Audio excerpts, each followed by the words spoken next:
Bom dia, meus irmãos. Graça e paz da parte de Deus. Sem mais delongas, vamos fazer o comentário, as considerações da última lição desse primeiro trimestre da nossa escola bíblica, da nossa revista. E ela tem como título O Novo Homem em Jesus Cristo. O Novo Homem em Jesus Cristo. Para a gente remir o tempo, considerando o momento que nós estamos vivendo, nós vamos deixar de adotar a leitura que nós fazemos como de costume. Quem está ministrando a aula lê um versículo e a igreja lê outro. Mas o texto áureo se encontra na carta de Paulo aos Efésios, capítulo 4, verso 13, muito rapidamente, até que todos cheguemos à unidade da fé e ao conhecimento do Filho de Deus, a varão perfeito, à medida da estatura completa de Cristo.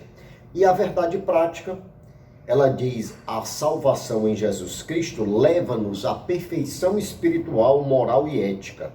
Porque ele, Jesus Cristo, embora Deus, foi o mais perfeito e completo dos seres humanos. Agora, a leitura bíblica em classe é que se encontra no Evangelho de João, capítulo 3, os primeiros 16 versículos que nós não vamos ler para poder remir o tempo. Ok.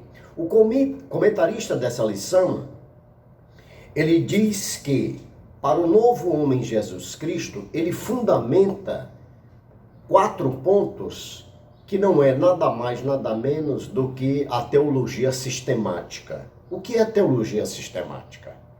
É a teologia doutrinal, é a teologia da base cristã, a nossa base, a base da nossa fé, para evitar exatamente que as heresias possam adentrar na igreja e assim distorcer a verdadeira, a correta interpretação da palavra de Deus. Então, como a leitura bíblica em classe, ela se fundamenta no Evangelho de João, capítulo 3, os primeiros 16 versículos, Jesus fala muito para Nicodemos acerca do reino de Deus. O reino de Deus. E o reino de Deus, as escrituras hebraicas afirmam que o Senhor reina e que o seu reinado soberano se estende a todas as criaturas. Se nós observarmos, por exemplo, em Êxodo, capítulo 15, verso 18, no livro de Salmos, Salmos 99, verso 1, Salmos 103, verso 19, ali diz muito claramente, de forma muito concisa, acerca do reino de Deus. Tá certo? Então, voltando aqui ao trecho, ao texto em si, que são esses primeiros 16 versículos, a gente observa que no verso 7, Jesus diz para Nicodemos: não te maravilhes de te ter dito, necessário vos é nascer de novo.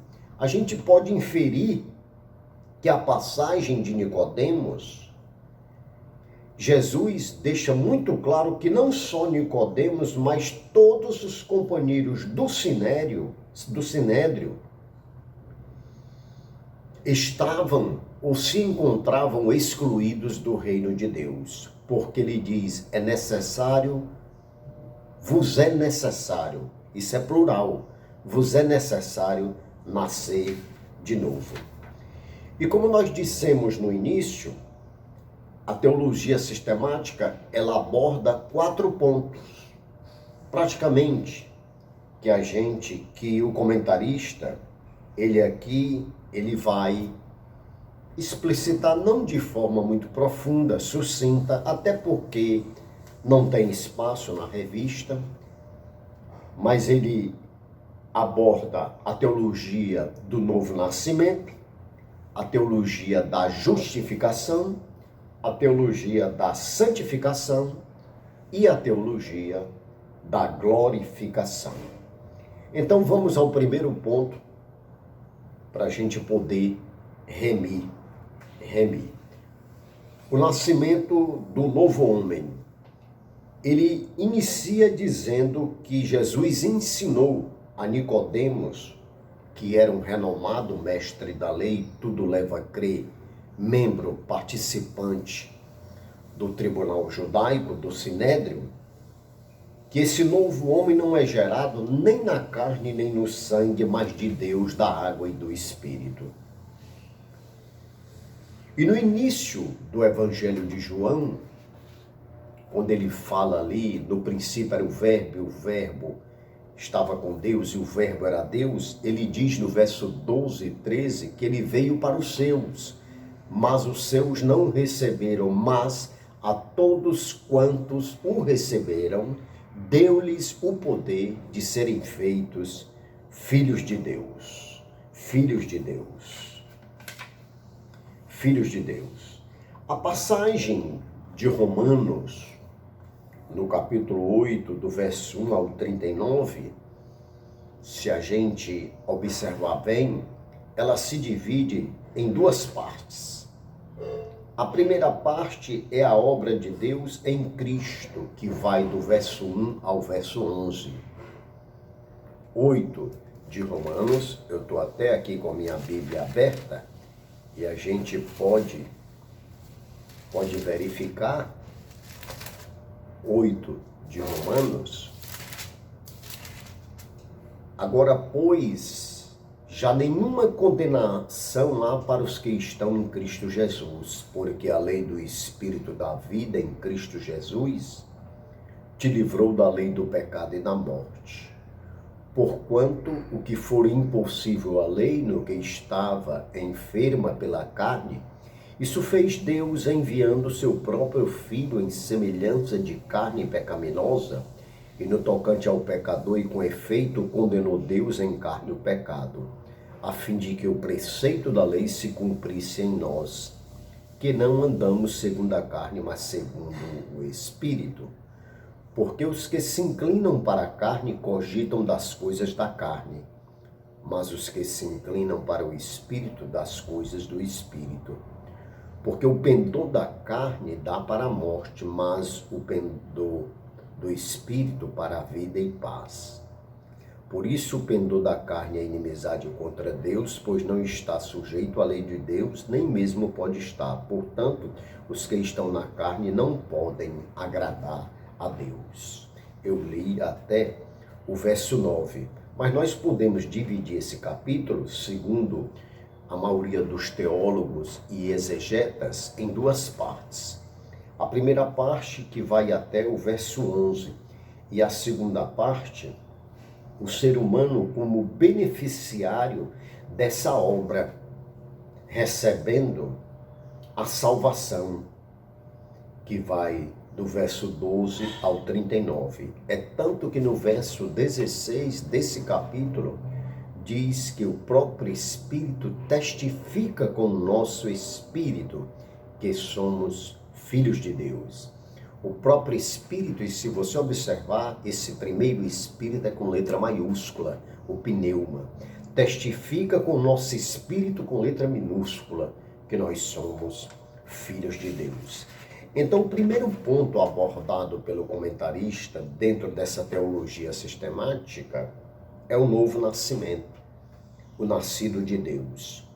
O nascimento do novo homem é descrito por João como um ato de nascer de Deus. Somente Deus pode fazer isso. É claro que há um debate longo do quanto Deus faz a parte dele e do quanto o homem também faz a parte dele.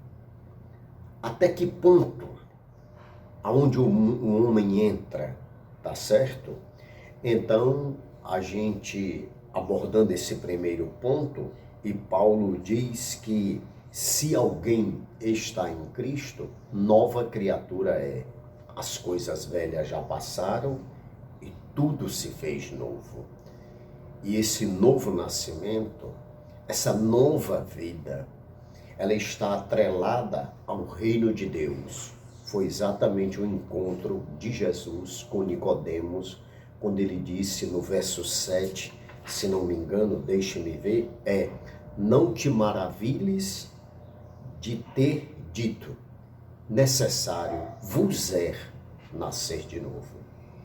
Ele poderia ter dito só, Nicodemos, necessário é você nascer de novo. Mas ele usou uma pessoa do plural. Tudo leva a crer, referindo-se aos componentes do sinédrio. Tá certo? Nascido da água. Nascido da água. Outra coisa também que nós queremos lembrar é que o verso 12, 13 de João, Evangelho de João, a gente pode abrir aqui no capítulo 1, eu estou abrindo aqui a minha Bíblia e você pode acompanhar em casa também, capítulo 1, versos 12 e 13, que diz: mas a todos quantos o receberam, deu-lhes o poder de serem feitos filhos de Deus, a saber, aos que creem no seu nome, os quais não nasceram do sangue, nem da vontade da carne, nem da vontade do homem, mas de Deus. É a opinião também da maioria dos teólogos e exegetas que está diretamente ligado, isso é um ecoar de Deuteronômio, capítulo 14, verso 1, com referência à nação de Israel. Então há esse atrelamento desse novo nascimento, como também o Israel de Deus. O Israel de Deus, nascido da água. O batismo em água só tem efeito salvador quando recebido pela fé. Quando recebido pela fé. Em Marcos capítulo 12, a gente pode ver Marcos capítulo 16, Marcos 16 diz: quem crê e for batizado será salvo, quem porém não crê será condenado. Saliente-se, entretanto, que essa palavra quem crê e for batizado, a palavra baptismo no original grego quer dizer regenerado, gerado de novo, nascido de novo. Então, quem crê e for batizado será salvo. Quem, porém, não crê será condenado. Muito bem. Nascido do Espírito Santo. Tudo isso ainda é a primeira parte, que é o novo nascimento. A regeneração só é possível através da atuação do Espírito Santo. Ele é o agente atuante, é quem convence o homem. E quando nós dizemos o homem, vale para a mulher, para o ser humano. É quem convence do pecado, da justiça e do juízo. É o agente atuante, o Espírito Santo. A regeneração só é possível através da atuação do Espírito Santo na vida do pecador arrependido. É ele quem opera o novo nascimento. Esse ato regenerador não pode ser explicado por linguagem humana. Nós entendemos que muitas vezes o grande pecado da humanidade, a grande transgressão da humanidade é o homem achar que tem resposta para tudo, e o homem não tem. Nós somos, embora criados à imagem e semelhança de Deus, mas está em nós as limitações de toda ordem, de toda ordem. Só quem tem toda a originalidade, só quem tem todas as respostas para todo questionamento é Deus. Quando nós dizemos que Ele tem um controle, o domínio, a autoridade, o poder, Ele exerce, Ele tem isso nos céus, na terra e debaixo da terra. E é bom salientar e afirmar Deuteronômio 29, 29. As coisas reveladas a nós nos pertencem e aos nossos filhos, mas as que estão encobertas pertencem ao Senhor nosso Deus. Há coisas que estão e que são encobertas. E só compete exclusivamente a Ele revelar ou não, tá certo? O agente operador do novo nascimento é o Espírito Santo. Quem é o agente operador de um trem? É o maquinista. Quem é o agente operador de uma aeronave, de um voo comercial, de um avião comercial? É o piloto e o copiloto. Quem é o agente operador de um carro? É o motorista. O agente operador do novo nascimento é o Espírito Santo. É o Espírito Santo. Graças a Deus por isso. Agora o segundo ponto, a justificação do novo homem. Ou seja, sola fide, somente através da fé. Sola fide. Sola fide, somente através da fé. Paulo escrevendo aos Efésios, capítulo 2, versos 8 e 9. Porque pela graça sois salvos, mediante a fé, e isto não vem de vós, é dom de Deus, não de obras para que ninguém se glorie. Sola fide, somente pela fé. O novo homem nasce através da fé em Jesus Cristo. E ele está envolto num contexto de injustiça e pecado. E ele precisa reconhecer que é um pecador. Por isso ele precisa de um novo status, uma posição social diante do tribunal de Deus, que é a justificação pela fé. E todos os atos do homem são inúteis. Todas as ações meritórias do homem são inúteis. Não tem valia alguma. Pode até ter alguma serventia perante o ser humano, mas perante Deus não tem valia alguma. Nossas obras, embora sendo boas e aparentemente meritórias, não nos salvam nem nos justificam diante de Deus. É exatamente o que Paulo escreve aos Efésios, capítulo 2, versos 8 e 9. Aliás, são elas consideradas, essas obras, trapos de imundície. Sim, trapos de imundície. Os católicos, o grande erro dos católicos, acreditava que o homem é justificado pelas obras e pela fé. E isto foi fundamentado no Concílio de Trento. E eles se insurgiram contra a reforma protestante, porque na teologia luterana esse termo é jurídico, ou seja, a justificação é um ato de fora para dentro. Foi Jesus quem realizou esse ato.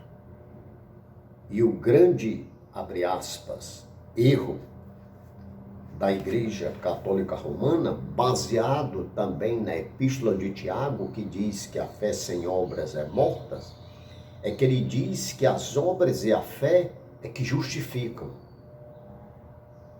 E isso foi ratificado, isso foi justificado, confirmado no Concílio de Trento. Eu não me lembro aqui a data, poderia até pesquisar aqui, mas foi no Concílio de Trento e que eles, inclusive, nesse concílio, eles bateram muito forte contra as teses da reforma luterana, de Lutero. Tá certo? A maravilhosa doutrina da justificação ao pecador que, pela fé, através da fé, recebe a Jesus. Deus lhe concede mais que um mero perdão. e muito mais que uma anistia, concede-lhe o status de justo, pois a justiça de Cristo muda por completo a situação jurídica do réu. Era o que Lutero interpretava. Um ato de fora. Que ato é esse de fora? O ato de Jesus Cristo pago na cruz do Calvário. Nós fomos justificados. E na Epístola aos Romanos, você encontra isso. Romanos, deixa eu ir aqui. Romanos, capítulo 5. Romanos, deixe-me ver aqui. 1 Coríntios, deixa eu voltar um pouquinho aqui. 5. Romanos, justificados, pois, mediante a fé, temos paz com Deus por meio de nosso Senhor Jesus Cristo, por intermédio de quem obtivemos igualmente acesso pela fé a esta graça, na qual estamos firmes e gloriamo-nos na segurança da glória de Deus. Fomos justificados. O novo homem, ele foi justificado. A nova mulher foi justificada. Então, não importa o que você fez. Certa feita, estávamos pastoreando uma igreja do Luciano Cavalcante, era a sede de um setor, e uma determinada pessoa chegou, salvo em Cristo, nova criatura, e disse: pastor, há muitos anos, quando eu era jovem, eu fiz um aborto. Eu digo: Deus não quer saber disso. Porque os nossos pecados, quando nós o aceitamos como Senhor e Salvador, a Bíblia relata que Ele pega esses pecados e coloca no mar do esquecimento para deles nunca mais se lembrar. Isso é que é um ato de justificação. E Ele não passa em rosto. Você se lembra quando você fez isso? Você se lembra? Não. O perdão de Deus é perfeito. O homem é que não, que comete essas ações de querer passar no rosto, mas Deus não. Isso é que é um ato de justificação. Graças a Deus por isso. Outro ponto que nós queremos abordar, dentro da teologia sistemática, que é a teologia doutrinal, da base cristã, a base da igreja, é a base da igreja. Essa teologia é a santificação. Ao contrário da regeneração, que é um ato instantâneo, a santificação é um processo. Esse processo não para. Ele é contínuo. Sede santos. A voz imperativa aí, sede santos porque eu sou santo, deixa entender, infere-se aí uma ação contínua. Louvado seja o nome do Senhor. Que demanda na nossa vida até alcançarmos a estatura de varões perfeitos. Só que nós discordamos um pouco aqui do autor, porque nessa vida nós não vamos estar isentos de pecados, de ações e de atos pecaminosos. Não. Nós vamos ver por quê. Nós vamos ver por quê. A varonilidade, quando se diz aqui até que alcancemos a varonilidade, a perfeição, a varões perfeitos, essa palavra no originário, na língua originária, é teleios, e quer dizer perfeito, completo, maduro. Isso quer dizer o seguinte, que quanto mais nós crescermos em Cristo, mais fortes, mais unidos, mais maduros seremos como igreja. Não é que nós não pecaremos mais, em absoluto. Em absoluto. A perfeição, a varonilidade, o teleios aí, ele quer dizer a maturidade espiritual. Quando eu era criança, falava como criança, discorria como criança, agia como criança. Mas agora que cheguei a ser maduro, a teleios, eu ajo com mais perfeição, com mais serenidade, com mais maturidade, crescendo em Cristo, demonstrando estar mais fortalecido e parecendo mais com Cristo para compormos a igreja de Cristo. Então, essa é a varonilidade que nós temos que alcançar aqui na terra. E é por isso que o autor diz a santificação como posicionamento. No exato instante de sua conversão, o pecador arrependido passa a ser visto não apenas como justo, mas também como santo por Deus e pela igreja. E ele cita o exemplo do ladrão lá na cruz, Evangelho de Lucas, capítulo 23, verso 42. Entenda que essa santificação é um processo. Esse processo, ele não é contínuo. A regeneração é instantânea. Instantânea. A santificação é um processo.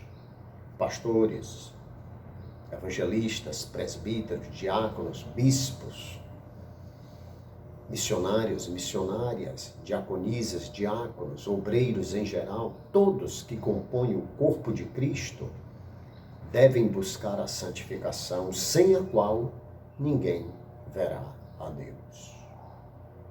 Nesses tempos de aflição e de angústia que nós estamos em casa, é um momento. Busque, leia a palavra, ore mais, ore mais, busque mais ao Senhor. É fácil, é falar com o Senhor. Quando tu quiseres orar, entra no teu quarto, no secreto, fecha a porta e fala com Ele. Às vezes as palavras não vêm.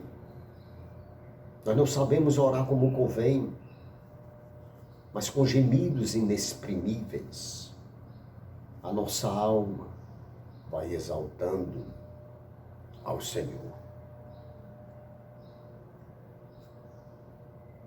A santificação como processo, como nós já dissemos, nós devemos nos submeter a um longo e disciplinado processo de santificação. Na santificação do novo homem, a palavra de Deus é imprescindível. É como nós pregamos na quinta-feira, a imutabilidade, a universalidade, a permanência e a inerrância da palavra de Deus. É imprescindível a palavra de Deus, porque nos conduz ao anterior posicionamento que foi perdido no Éden por Adão. A santificação é a vontade de Deus para todo homem. A santificação é a vontade de Deus para todo homem. O novo homem é impossível sem um processo da santificação. Na carta aos Hebreus, deixa eu abrir aqui, Hebreus, estou aqui em 3 João, Hebreus 12, capítulo 12, verso 14, deixe-me ver. Segui a paz com todos e a santificação, sem a qual ninguém verá o Senhor. E a palavra santificação, o Espírito Santo me faz lembrar agora, é hagios, agiasmos. Essa palavra santificação, alguns têm a interpretação que está no monastério, todo o tempo, enclausurado, ali, sem ver ninguém. Não. A palavra santificação na língua original, na língua originária, no grego, é separado. Nós estamos no mundo, mas nós não somos do mundo. Na oração sacerdotal de Jesus, ele diz: Pai, não quero que tu os tire do mundo, mas que tu os preserve. Essa preservação tem que estar em nós. A separação das coisas mundanas, das coisas que não nos edificam.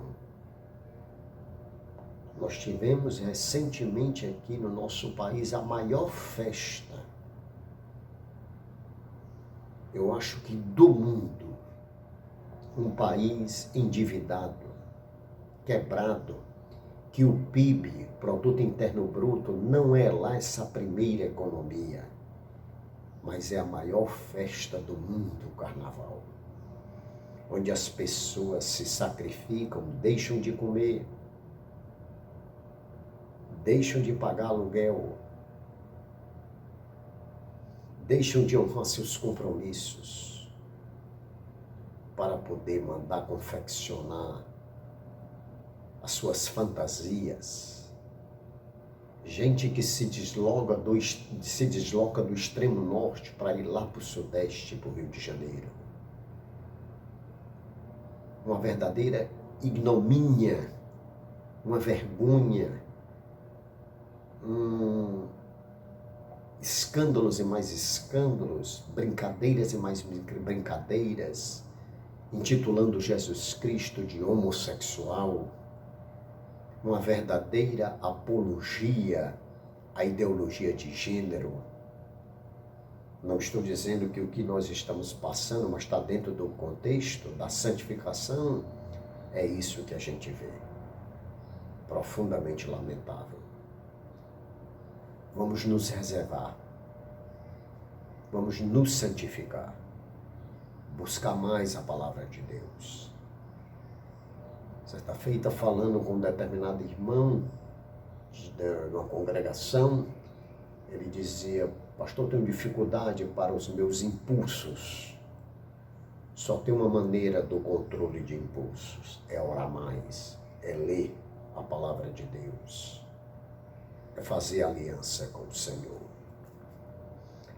Então nós vimos aqui, basicamente, a última lição desse trimestre, intitulada O Novo Homem em Jesus Cristo.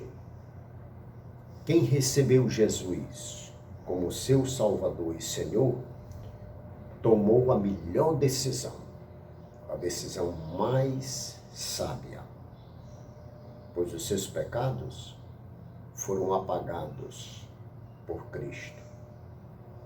A nova vida em Jesus é um presente de Deus. Você recebeu o melhor de todos os presentes, Jesus. E quando do arrebatamento, a parúzia, o arrebatamento, a tomada da igreja, aí sim nós seremos semelhantes. Porque esta é a promessa que ele nos fez por intermédio do apóstolo João. Ele disse: amados, agora somos filhos de Deus e ainda não é manifesto o que havemos de ser. Mas sabemos que quando ele se manifestar, seremos semelhantes a ele, porque assim como o é, o veremos. Primeira carta de João, capítulo 3, verso 2. Deus abençoe grandemente a sua vida. Nesses tempos difíceis, não se turbe o vosso coração. Creia em Deus, creia também em mim, Jesus diz, pois na casa de meu Pai há muitas moradas. Se assim não fosse, eu vou-los teria dito, porque vou voltar para meu Pai, para que onde eu estiver, vós estejais também. Vou vos preparar lugar. Então já foi preparado. Deus te abençoe. Com a graça de Jesus Cristo, com o amor de Deus, nosso Pai, com a comunhão e com as consolações do Espírito Santo. e acompanhe pelos recursos midiáticos todas as informações que a Beth Fagé estará fazendo durante esses dias de confinamento. Beijo no coração de cada um de vocês.